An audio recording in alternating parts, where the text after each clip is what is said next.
In this video, we'll check out these two word problems that I kind of summarized on the left here about exponential growth or exponential decay.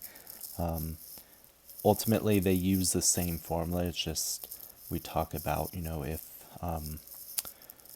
something is growing exponentially or declining exponentially, and it could go either way.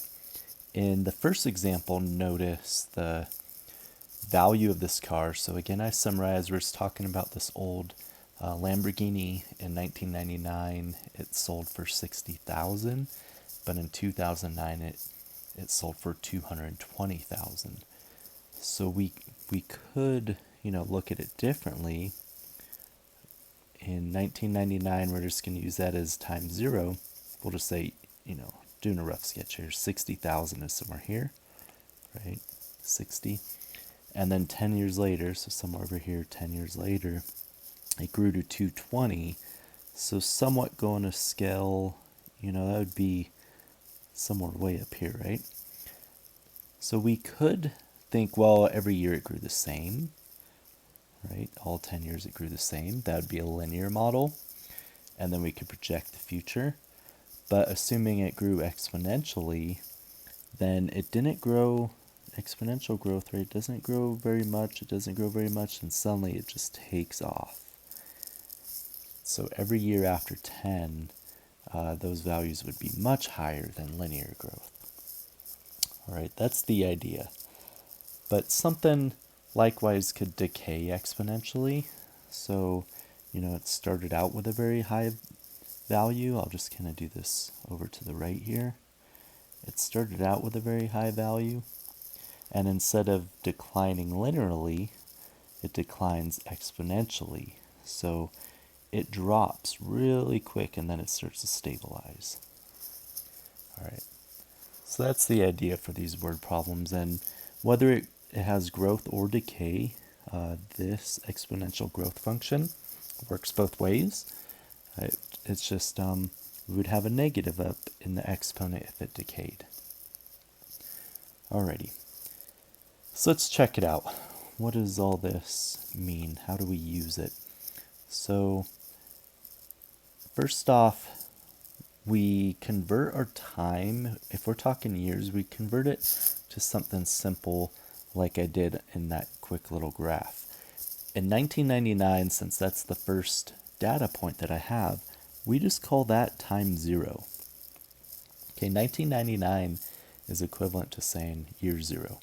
Sure, it existed. I believe the word problem actually is for a 1964 Lamborghini. So, of course, the value, the car existed before that. It's just that's the first time we're tracking the value of this classic car being sold at an auction. So 10 years later, right, in 2009, it was 220,000. Okay, and so forth. So T is not 1999 or 2009. We want to use those values there. P of T is the value of whatever we're doing, and it could be population. That's where the P comes from. Usually this is a population model. In this problem it says assume the value is V naught. Okay, same thing. V is our variable instead of T. And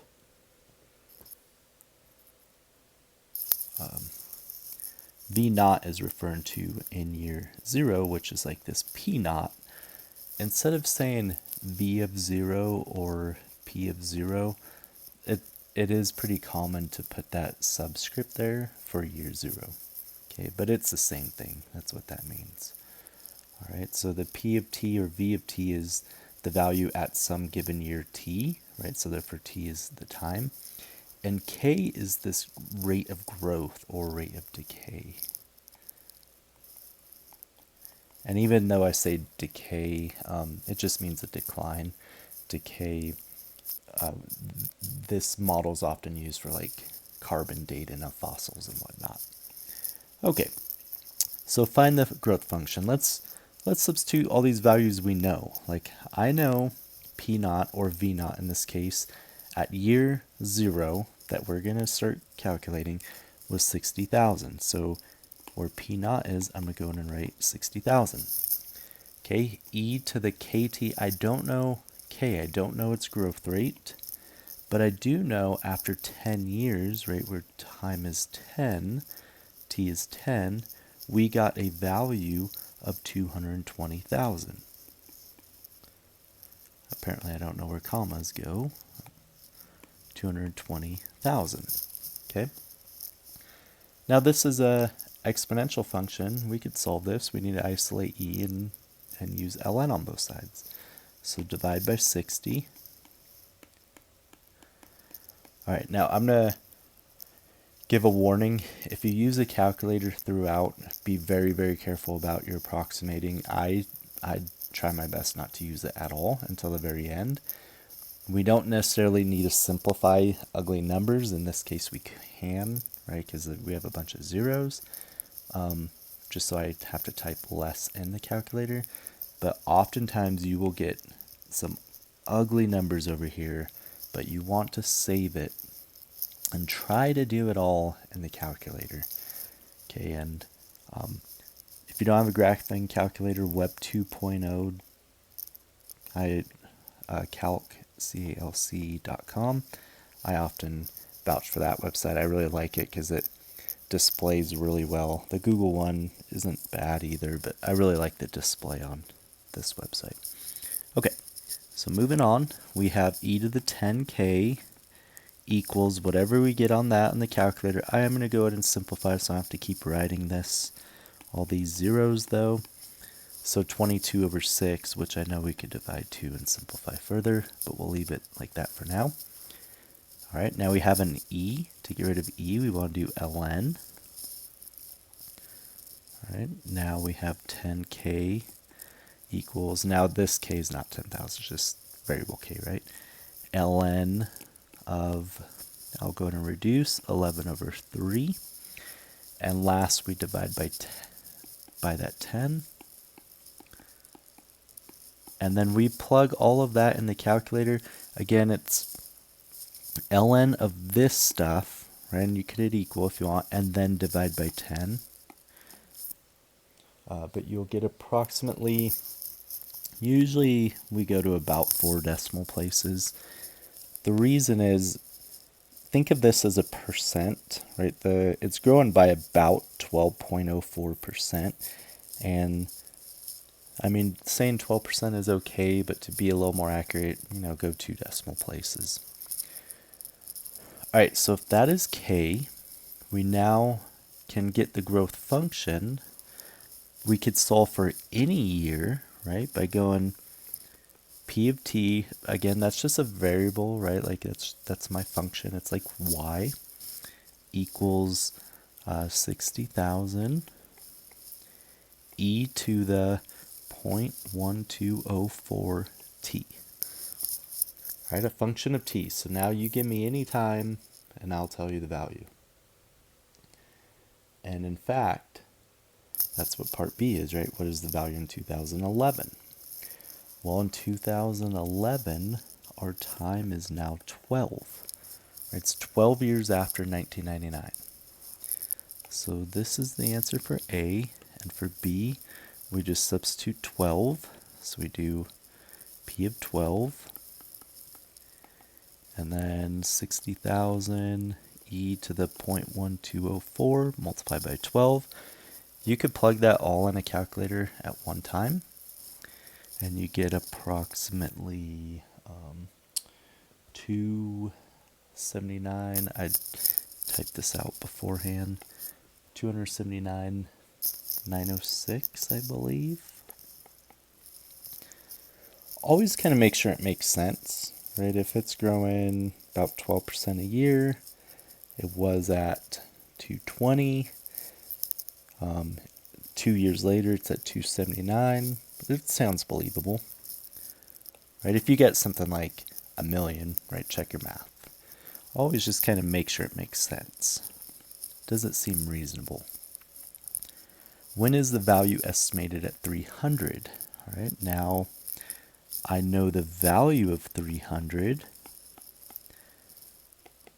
we still have the original 60,000 e to the we know k, but we don't know t, right? The question is when. So when means we don't know. T is our only unknown. All right. Divide this by 60, right? We want to isolate e. So 300,000 divided by 60,000 would be 5.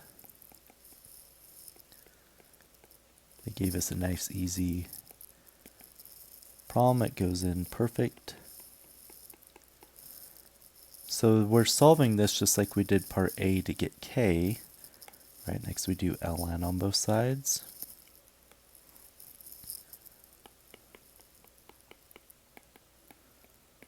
And then divide by 0.1204.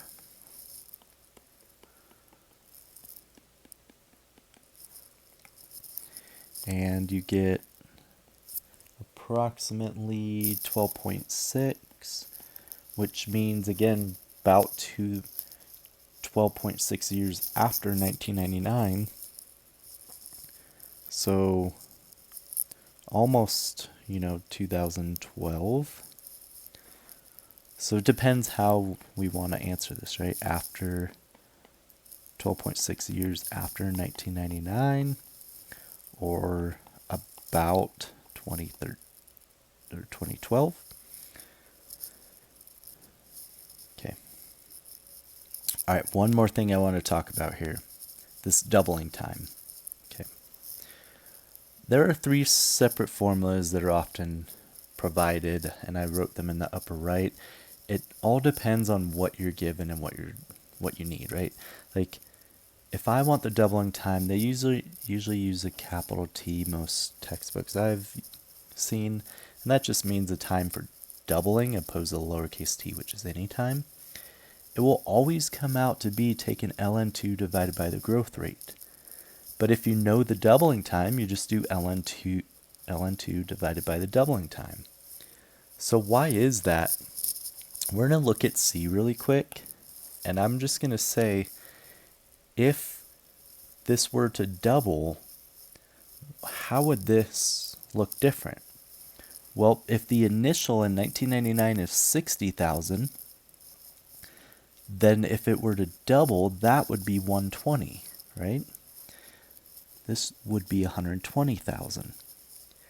Now, if I divide 60 on both sides, no matter what problem you're doing, that's your first step, is to isolate the e, and you will always have ln2 right here, right? Because 120,000 over 60,000, no matter what it is, you always had double. That's an ln2. Next, notice we have this ln2 if we're doing doubling time, and then we're dividing by k. So no matter what the problem is, they give you a formula, but you don't need it. It's just going to save you a step or two. You use ln2 divided by k. All right? So D, I'm going to squeeze in here. The doubling time is just ln2 divided by 0.1204. Simple calculator procedure. And you get about, 5.76, somewhere around there. So every, about 5 3/4 years, this value will double. So, and if we kind of just eyeball that, in 1999, it was 60,000. We'll just say 6 years to round this doubling time. So in 2005, it's about 120. And then in 2011, it'd be 240. Again, I rounded, right? So, it makes sense. That looks pretty spot on to what we did. Okay, moving on. Equations that do not fit this exact exponential model, they will just give you the equation, and then it's a matter of substituting and solving for whatever they ask. All right, so if they don't give you an equation, use the P of t equals P naught e to the kt. Otherwise, they will give you an equation, and one equation that is common in exponential word problems is this temperature problem. So the scenario I gave is if we have a cup of coffee, well, a scenario I borrowed, and it's 105 degrees, put it in the freezer. Freezer is 0. After 5 minutes, the temperature is 70. So the question is, well, what will it be after 10? Now, if we thought linear growth, I could see after 5 minutes it dropped 35, right? So after another 5, it'll drop 35 and we'd have 35. But looking at the function provided, that definitely is not a linear model, right? Okay, so let's go ahead and plug in everything we know. What we don't know, first off, I guess should start with that, is K. I don't know the growth rate or in this case the temperature change, right? I don't know the rate at which the temperature is changing. T naught is the surrounding temp, so in this case the T naught, I'm putting this cup of coffee in the freezer, right? So that's 0. Yeah, I chose an easy one with 0, but it could be anything, right? T1 is a current temperature, so T1 is 105. I'm going to leave off the degrees and the Fahrenheit while we do the problem. T, the lowercase t, is after how many minutes, so for now we'll use T as 5, but our question, once we get K, T will be 10, right? But we need K first, so we have to use what's given. All right, and so what about that 70? Well, that 70 is the T of T, because that's the temp after 5 minutes. Okay, so 70 degrees, we started, or the surrounding temp is 0 plus the current temp is 105 minus 0, e to the negative k. I don't know k, but I do know t is 5 minutes.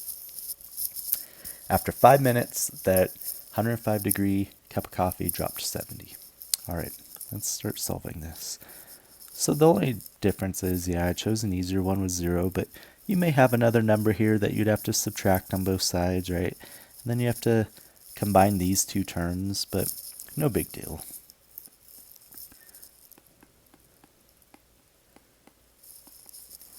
All right, so next we want to isolate that. E, divide 105. Okay. E to the negative 5k equals 70 over 105. And yes, it does simplify, but we're going to need a calculator anyway, so I simplified the one above. I'm not even going to mess around with this one. Next we do ln. So we are left with a negative 5k equals ln 70 over 105. Divide your negative 5 and you get k to be approximately, I wrote it down, there it is, 0.0811. Okay. Now we have k. Now we could actually answer the question, what is the temperature after 10 minutes? So T of 10, right? Temperature after 10 minutes. The surrounding temp is still 0. Much of this is not going to change. 105 minus 0. E to the, now I know k, it's negative 0.0811. T, lowercase t, or no, sorry, we know that one, it's 10.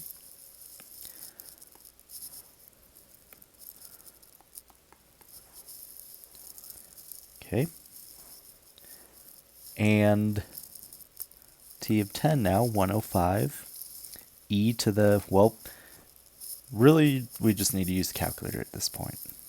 I mean, I can multiply the 10, I guess, but e to the negative 0.811 after we multiply by 10. And you get approximately 46.7 degrees Fahrenheit. So after 10 minutes in the freezer, that will be the temperature of the cup of coffee.